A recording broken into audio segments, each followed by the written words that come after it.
I still remember the exact moment it began. She looked me right in the eye, all smiles, and said, "I'm bringing my entire family for Thanksgiving, just 25 people." I smiled back and replied, "Perfect." I booked a trip. Now, before I get ahead of myself, let me stop here for a moment. My name is Judith, though most people just call me Judy, and I'm so glad you're here with me today. I always like to know where folks are watching from, so tell me in the comments. Are you from a small town like me, or do you live in a busy city? I find it amazing how stories like mine reach people in every corner of the world.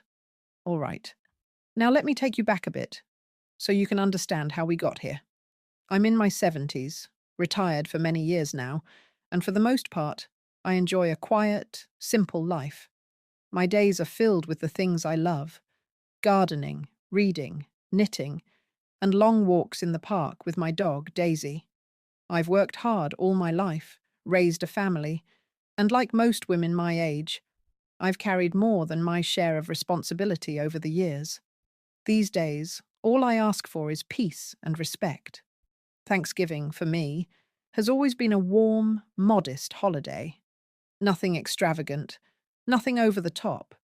Just a table set with care, a roasted turkey, a couple of family recipes handed down from my mother, and the company of my son and his family.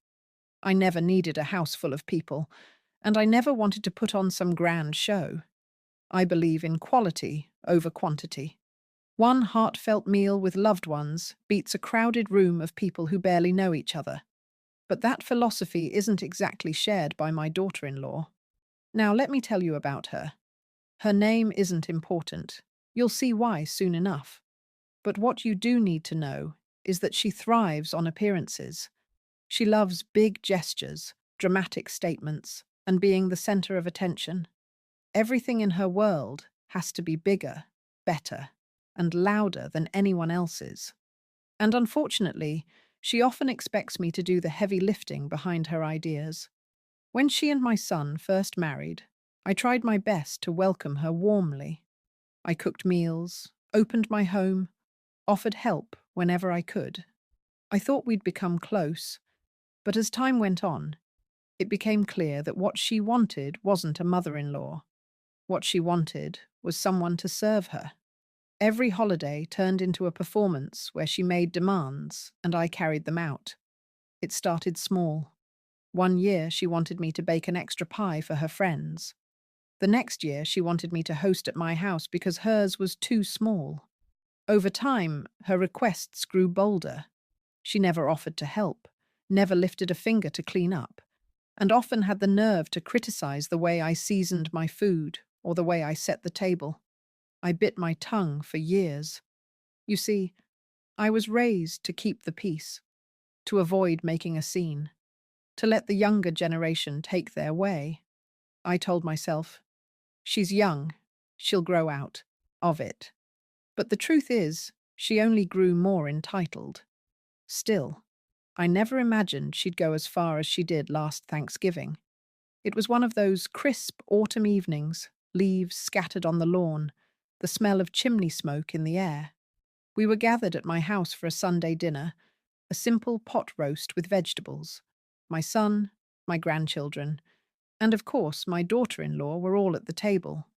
We were chatting about school, about the weather, when suddenly, with a grin plastered on her face, she dropped her little announcement. "This year, Thanksgiving will be at your house, Judy. I'm bringing my entire family. Just 25 people. Don't worry. You'll handle it, just like that." As if I were her maid.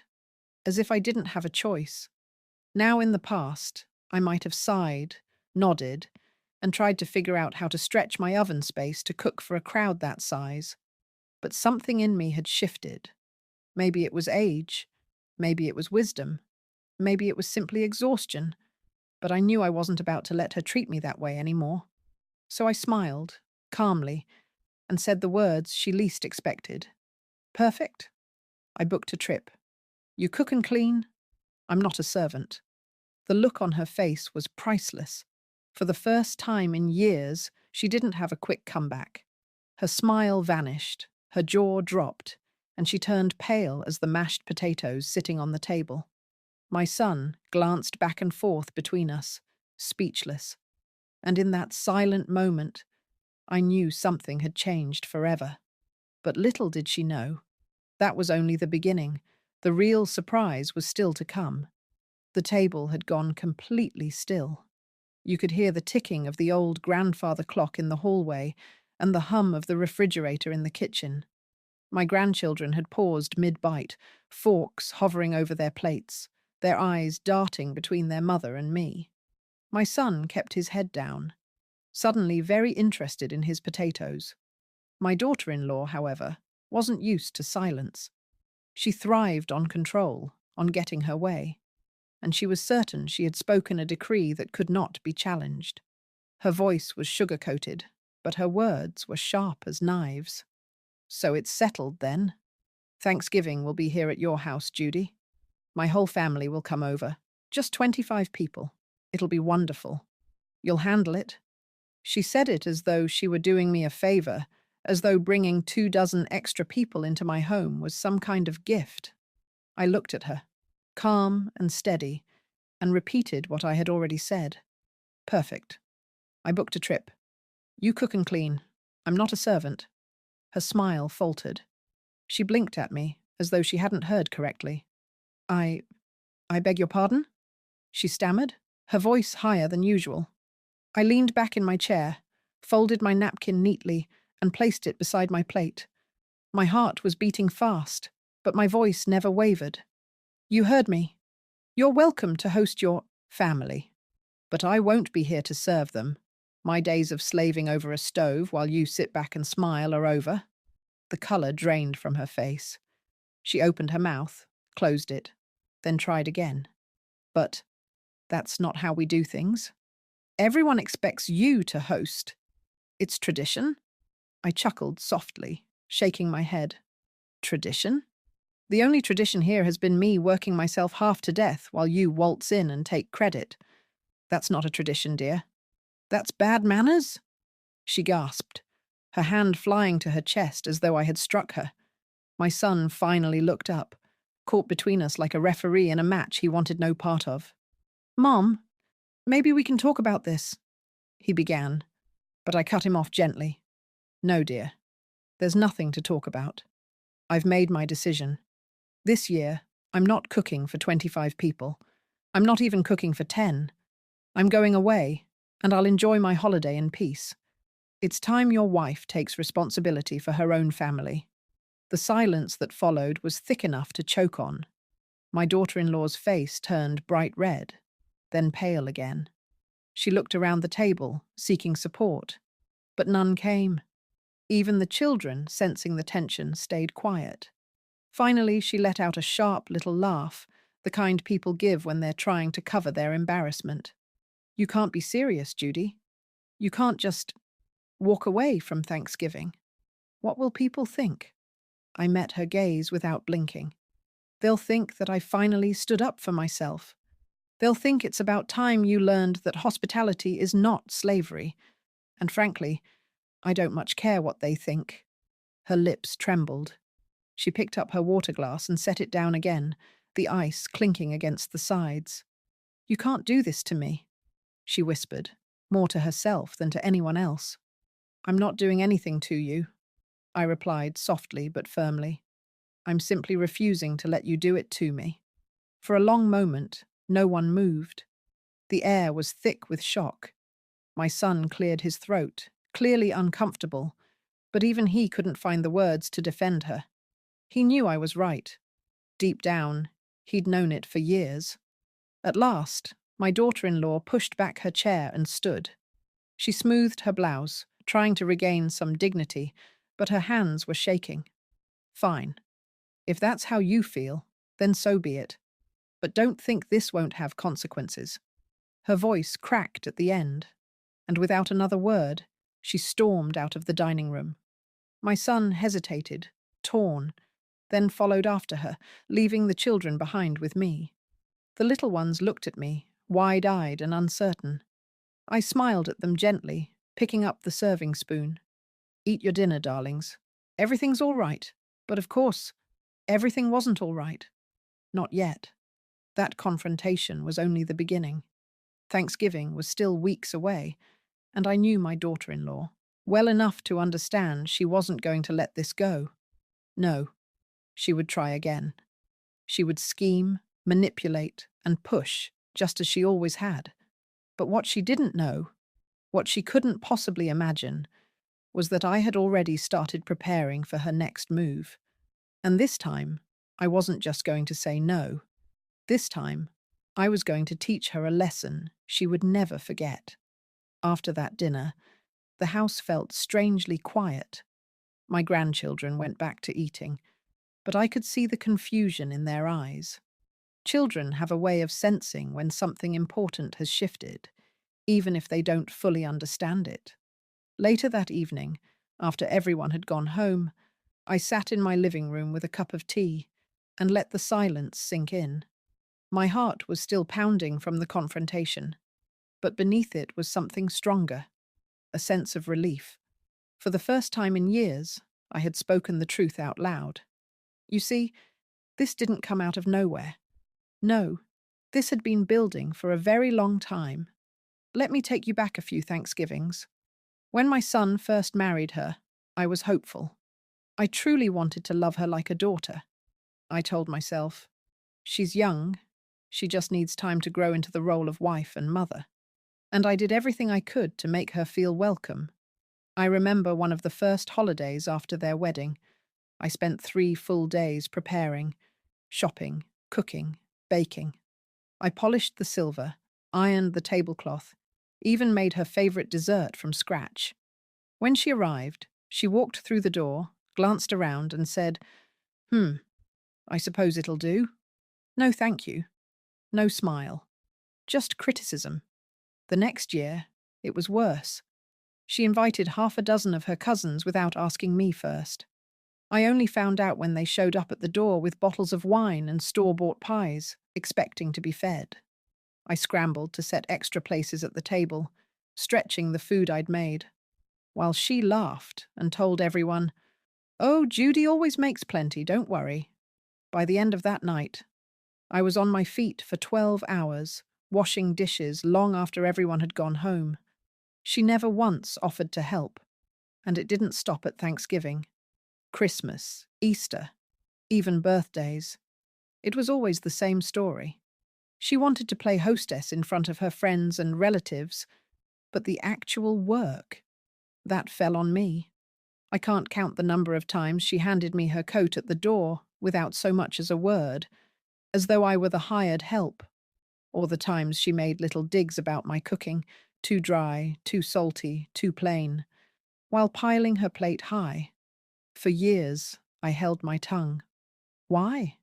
Because I loved my son, and I didn't want to cause friction in his marriage. Because I adored my grandchildren, and I didn't want to put them in the middle of a family feud. Because I was raised in a time when women were taught to smile and endure. But let me tell you something. Even the most patient heart has its limit. And that night, when she stood in my dining room and declared that 25 people would descend on my house for Thanksgiving, as though my home were some banquet hall, I knew I had reached mine. It wasn't just the number of people. It was the entitlement in her voice, the assumption that I had no choice. She didn't ask. She didn't suggest. She announced, as if I were a servant waiting for orders. That was the moment I realized something important. She would never change. Not unless I made her. And so, instead of backing down, instead of sighing and agreeing as I always had, I looked her straight in the eye and told her the truth. I wasn't her servant. I wasn't her doormat. I wasn't going to let her walk all over me anymore. But don't think for a moment that it was easy. My hands were trembling under the tablecloth when I said it. My throat felt tight. My voice wanted to shake. But I held firm, because I knew if I gave in one more time, I'd be giving in forever. The days that followed were uneasy. My son called a few times, trying to smooth things over, but he didn't press me. He knew better. My daughter-in-law, however, stayed silent, which only meant one thing. She was plotting, and I knew her well enough to guess she wouldn't go quietly.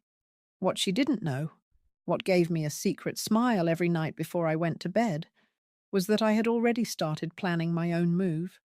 This Thanksgiving wasn't just going to be different. It was going to be unforgettable. The week after that dinner felt like walking on thin ice. I knew my daughter-in-law wouldn't let things rest. She was too proud, too determined to have her way.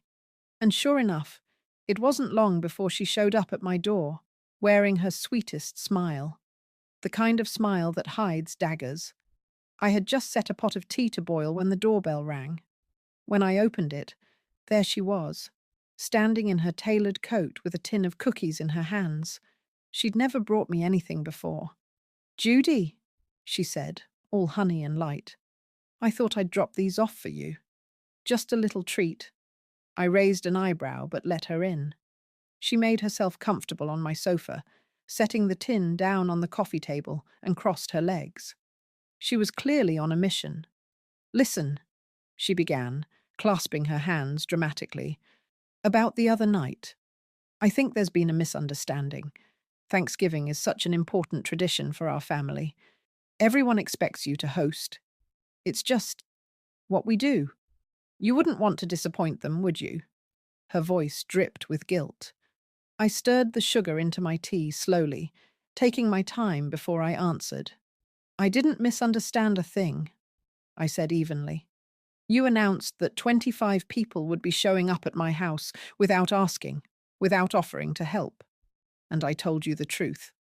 I won't be hosting. I'm not a servant." Her smile faltered, but she quickly recovered. "Oh, Judy," she said, tilting her head in mock sympathy. "You're overreacting. It's just one day of work. Surely you can manage it. You always do." I set my teacup down and looked her straight in the eye. "Yes, I always do. And you always take advantage of that. You call it tradition.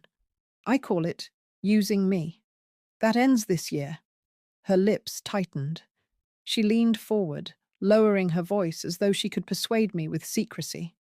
"If you don't host, it will be humiliating for me. My whole family will think I can't manage. Do you want that? Do you want them judging me?" I couldn't help but laugh softly. "Oh, dear. If you can't manage, perhaps it's because you've never tried. Maybe it's time you showed them what you're capable of, on your own." Her eyes narrowed, the sweetness slipping away. "You'd really let me fail like that? You'd let me stand in front of everyone looking like a fool?" I leaned back in my chair, calm as still water. "I don't have to let you fail. You've done that to yourself, year after year, by never lifting a finger. If your family judges you, it will be for your own choices, not mine." The kettle whistled in the kitchen, sharp and shrill, cutting through the tension. I rose to pour another cup of tea, deliberately turning my back to her. It gave me a moment to breathe, to steady myself. When I returned, I set the teapot down between us, the steam rising like a curtain. She was glaring now, the pretense of sweetness gone. "This isn't fair, Judy. You're putting me in an impossible position." I sat down slowly and gave her a small, knowing smile. "No, I'm simply refusing to put myself in one. That's the difference." For a long moment, she said nothing. She stared at me as though I were a stranger she didn't recognize, as though she couldn't believe I was the same woman who had once bent to her every demand. Finally, she stood abruptly, snatching her purse from the sofa. "Fine. If you won't help, then don't expect me to forget this. There will be consequences." I watched her storm out the door, her heels clicking against the floor like drum beats. When the door shut behind her, I let out a breath I hadn't realized I'd been holding. I knew she meant what she said. There would be consequences. She would plot, scheme, and do everything in her power to put the blame back on me. But what she didn't know was that I had already planned for this. You see, I hadn't just told her no. I had made arrangements. arrangements that would ensure that when Thanksgiving came, she would be the one standing in the spotlight, and not the flattering kind. I smiled to myself as I sipped my tea. For years, I had played the role of the accommodating hostess, the quiet mother-in-law who never spoke up. But now the roles had shifted. This time she would learn a lesson she'd never forget, and it would all unfold in front of her entire family.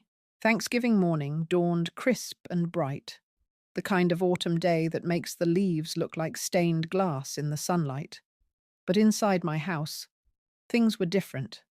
There was no turkey roasting in the oven, no scent of pies cooling on the counter, no frantic bustle of dishes and pots. Instead, there was calm. My suitcase was packed, standing by the door. I had my coat laid out, my purse ready, and Daisy's leash draped over the chair.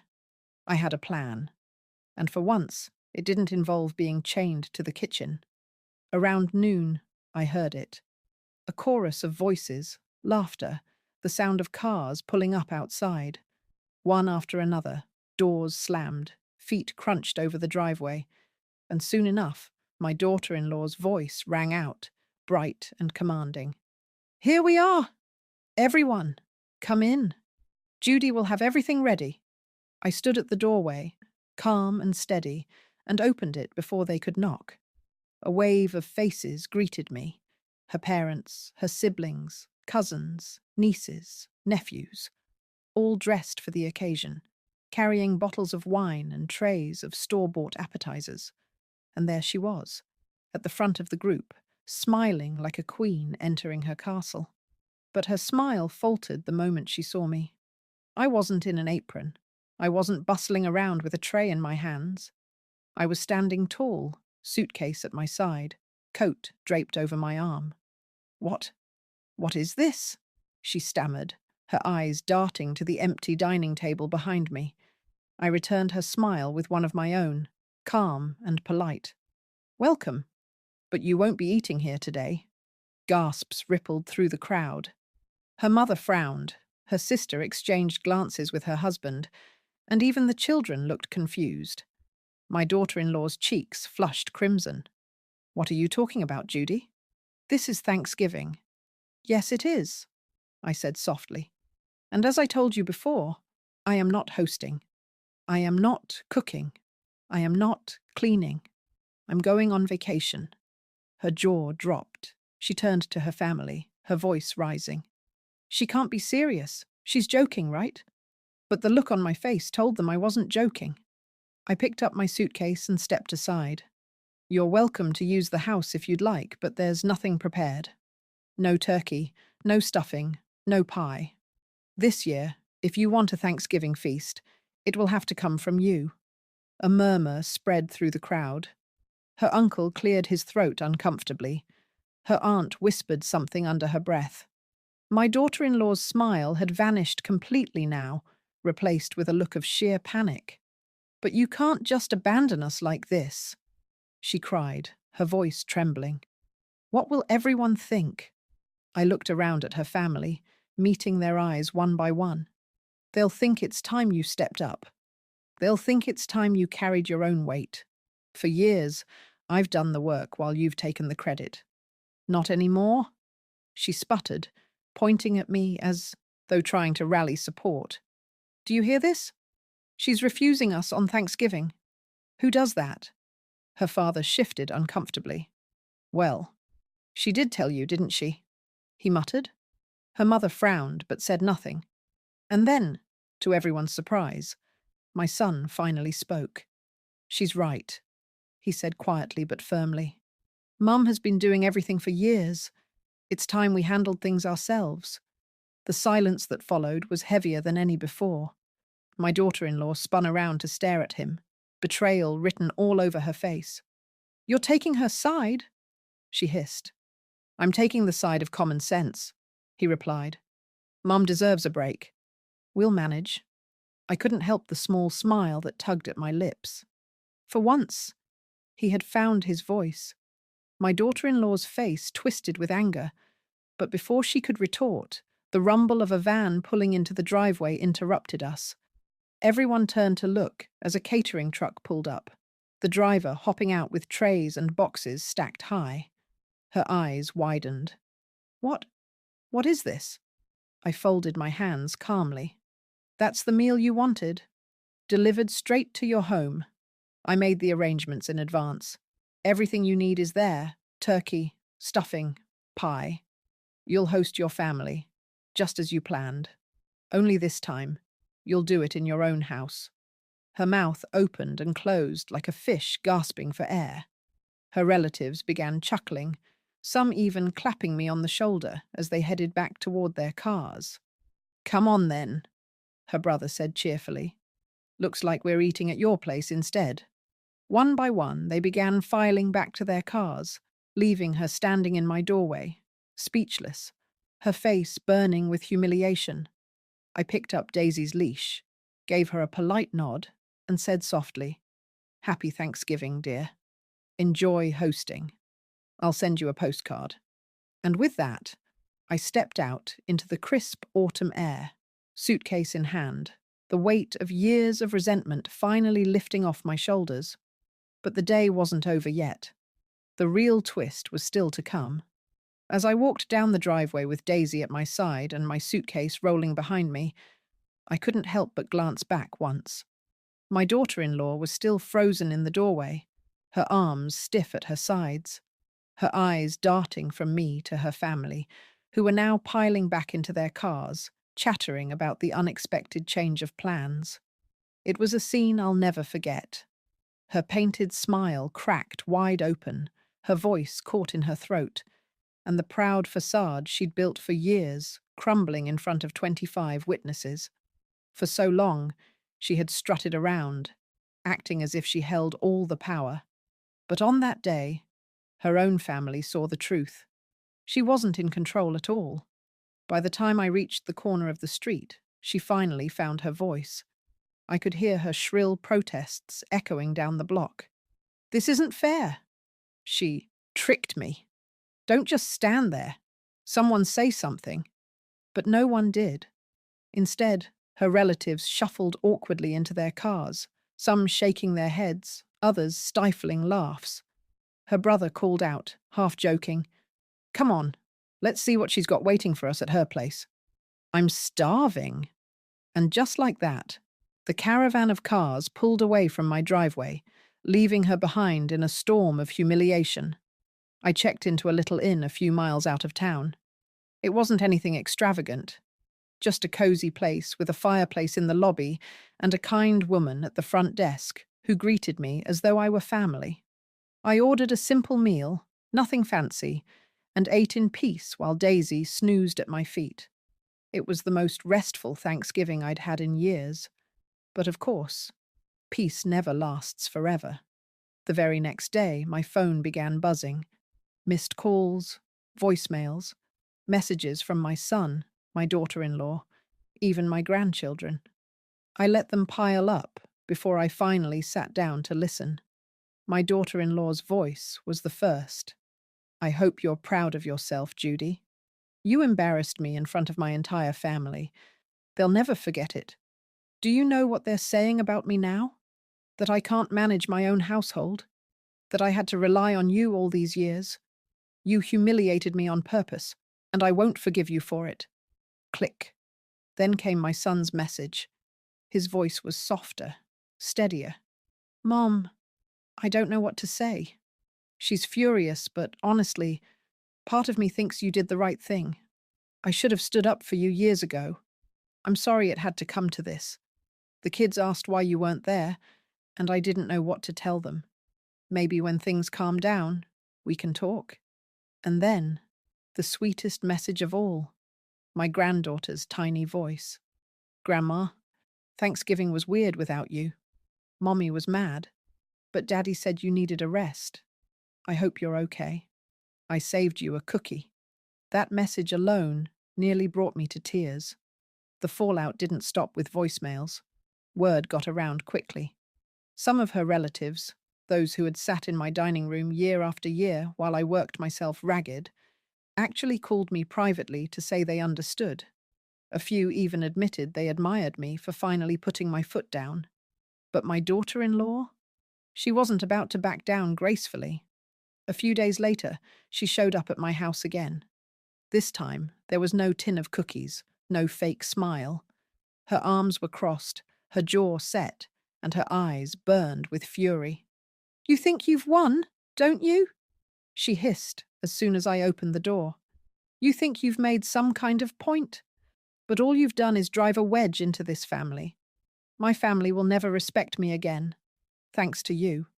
I stood calmly, hands folded, and let her finish. When she finally ran out of steam, I spoke. "Respect isn't something you demand, dear. It's something you earn. And maybe now you'll understand that it doesn't come from ordering people around. It comes from rolling up your sleeves and working alongside them." Her face twisted. But before she could respond, my son pulled into the driveway. He stepped out, his face tired, his shoulders slumped. "Enough," he said, looking at her. "Mum was right. We've all leaned on her too much. It's time we did our own share. And if that bothers you, then maybe you need to rethink how you treat people." For once, she had no answer. She turned on her heel, storming back to the car without another word. As I watched her drive away, my son lingered behind. He gave me a small smile, one filled with both guilt and gratitude. "Thanks, Mum," he said quietly, "for standing up, even when I couldn't." Maybe this was the only way she'd learn. I nodded, a swell of pride and relief washing over me. For years, I'd carried the weight of unspoken resentment. But now, the burden was gone. Thanksgiving had been turned upside down, yes. But in that chaos, something remarkable had happened. I had reclaimed my dignity, and slowly, my son was beginning to see it too. Still, I knew this wasn't the end, because when pride is wounded, it doesn't heal quickly, and my daughter-in-law's pride had been shattered in front of 25 people. The real test of how far she'd go, that was still to come. A week passed after that disastrous Thanksgiving, but the tension lingered in the air like smoke after a fire. I had returned from my little getaway rested and refreshed, but I knew my daughter-in-law wasn't finished with me. Women like her rarely let go of humiliation. They nurse it, feed it, and sharpen it into a weapon. Sure enough, I got the call. My son's voice on the other end was careful, measured. "Mum, she wants to have a family talk. She says we all need to clear the air. Would you come over for dessert this Sunday evening?" I could hear the strain in his voice, the way he tried to sound neutral. He wanted peace, but he also knew better than to push me. I considered it for a long moment before answering. "I'll be there," I said, "but tell her not to expect me empty-handed." On Sunday evening, I walked up to their doorstep carrying a large box. Inside was a chocolate cake layered with rich frosting, decorated with sugared cranberries. It wasn't just dessert. It was a symbol, a reminder that when I give, I do it out of love, not obligation. When my daughter-in-law opened the door, her expression froze. She hadn't expected me to show up looking so calm, with Daisy trotting at my side and a smile on my face. She certainly hadn't expected me to be carrying something so beautiful. "Judith?" she said stiffly. "Come in." The house was full again. Her parents, her siblings, the same relatives who had witnessed her humiliation days before. But this time, the mood was tense. Conversations hushed the moment I stepped into the room. All eyes turned toward me. I set the cake on the table, took off my coat, and stood tall. My voice was steady as I spoke. "Before we sit down, there are a few things I need to say, and I want everyone here to hear it." My daughter-in-law shifted uncomfortably, but I pressed on. "For years, I've opened my home and my kitchen because I love my family. I cooked, I cleaned, I hosted, not because I had to, but because I wanted to. But somewhere along the line, that kindness was mistaken for duty. I was treated like a servant instead of a mother, a grandmother, a woman who deserves respect. I looked directly at her, holding her gaze. Last week, that ended. And let me be clear, it's not because I don't love family, but because I love myself enough not to be used anymore. The room was silent, the weight of my words settling over them like a heavy quilt. My son lowered his head, his cheeks pink, but I could see the relief in his eyes. My daughter-in-law's lips tightened, but I didn't give her a chance to interrupt. Tradition doesn't mean one person shoulders the work while everyone else takes credit. Tradition is about sharing food, sharing effort, sharing joy. If you want Thanksgiving or Christmas or any holiday to be meaningful, then it has to come from all of us. Together, her sister spoke up timidly from the corner. She's right, you know. We've all leaned on her without thinking. Maybe it's time we all pitched in. A murmur of agreement rippled through the group. My daughter-in-law's face paled. She hadn't expected her own family to turn against her. She tried to laugh it off, waving her hand. Well, maybe we all got carried away. It's just, Judy does everything so well. We've come to depend on her, I smiled politely. Dependence isn't respect. And I won't accept one without the other. The silence that followed was deafening. Finally, my son stood. His voice was quiet, but resolute. Mum's right. From now on, we're going to do this differently. Next year, it's a potluck. Everyone brings something. Everyone helps. No exceptions. The room erupted in chatter, some voices protesting, others agreeing. But the decision was made. For the first time in years, the burden was no longer mine to carry. I cut the cake, passing slices around the table. My grandchildren's eyes lit up as they took their plates, and the tension in the room softened just a little. As I watched them eat, I leaned back in my chair and let out a quiet breath. The fight was over, not with shouting, but with clarity. And though my daughter-in-law sat stiffly at the far end of the table, her pride bruised beyond repair, even she knew the truth. She could no longer treat me as her servant. The power had shifted, and it wasn't going back. When I got home that night, I sat in my favorite chair by the window, a cup of tea warming my hands, and thought about everything that had happened. For years, I had allowed myself to be pushed into a corner, made to feel like my only value was in how much I could cook or clean. But that Thanksgiving changed everything. I realized something important. Respect isn't given freely to those who never demand it. You have to stand up for yourself, no matter your age, no matter how long it takes. And the older I get, the more I see that dignity is worth more than keeping the peace.